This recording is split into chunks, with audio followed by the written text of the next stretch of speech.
اللهم صل على سيدنا محمد. قرب الكاميرا. طبعا نحن اليوم مالنا لا بألمانيا ولا بدول أوروبا، نحن اليوم بأكبر مشتل بإذن الله على مستوى الشمال السوري المحرر. طبعا في يا جماعة أكبر منه، ولكن على مستوى المنطقة هون الأكبر. طبعا مشتل الروضة يا جماعة يلي بيحكي كل شيء بتحتاجوه بإذن الله موجود عنده، من الألف إلى الياء ومن الصفر للألف. تبارك الرحمن. طبعا بدك لمزرعتك، لبيتك، لشقتك، لايش ما بيخطر في بالك موجود هون يا جماعه، من الورد، من مزروعات. شفت عينكم ما عم نحسن نصور لنصور كل ما نطور الفيديو، ولكن تبارك الرحمن ما بننسى كلمات اجدادنا يلي قالوا سجرة تشرين الاول غلبت بنت منول. اليوم جينا على مشتل الروضه في مدينه حزانه يلي بتحكي ان شاء الله تعالى على كل اصناف الزراعه، والان وصلتهم حاوي يا جماعه من الزيتون، اللهم صل على سيدنا محمد، بكل اصنافه. وايضا طبعا جبنا لكم اليوم الام يلي بتوزع ان شاء الله تعالى لاغلب المراكز بالشمال السوري المحرر. طبعا خليكم معنا لحتى نعرفكم على كل التفاصيل. طبعا كل شيء بتحتاجوه من الصفر للألف موجود هون بإذن الله، واللهم صل على سيدنا محمد. خليكم معنا.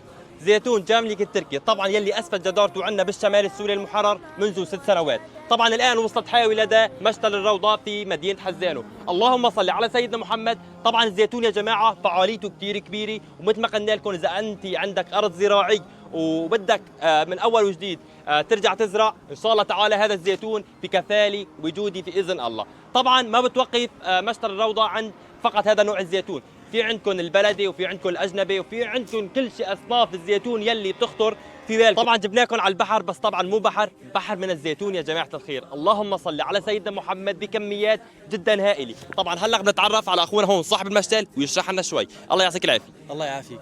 راح نختصر، ما راح نحسن نحكي كل شيء. نعم. هذا زيتون أربيكانا أصباني اللي شايفينه قدام عيونكم، هذا عمر سني مستورد، طبعا عمره 2 نحن مكبرينه عنا للسنة الثانية. نعم.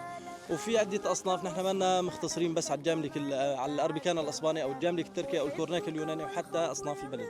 الله يبارك فيك. طبعا هاي سجرة القزمة، اللهم صل على سيدنا محمد. شفت عينكم يا جماعة، طبعا محطوطة في قصيص، شفت عينكم على العود تاعه وش قد حاملة، تبارك الرحمن. طبعا هذا النوع الثاني من شجر الزيتون القزمة، طبعا الأربيكان يا جماعة. شفت عينكم طبعا اللهم صل على سيدنا محمد. ما عم نحسن نصور لكم مشان ما نطول الفيديو. طبعا هذا الشجر اللي شايفينه طبعا كلياته باصناف متعدده وكلياته حامل يا جماعه الخير، تبارك الرحمن، واللهم صل على الحبيب محمد. تابعوا معنا. طبعا المشتل بيحكي كل اصناف اللوزيات وكل اصناف الحمضيات وكل اصناف العنب يا جماعه بكل اصنافه. قرب الكاميرا.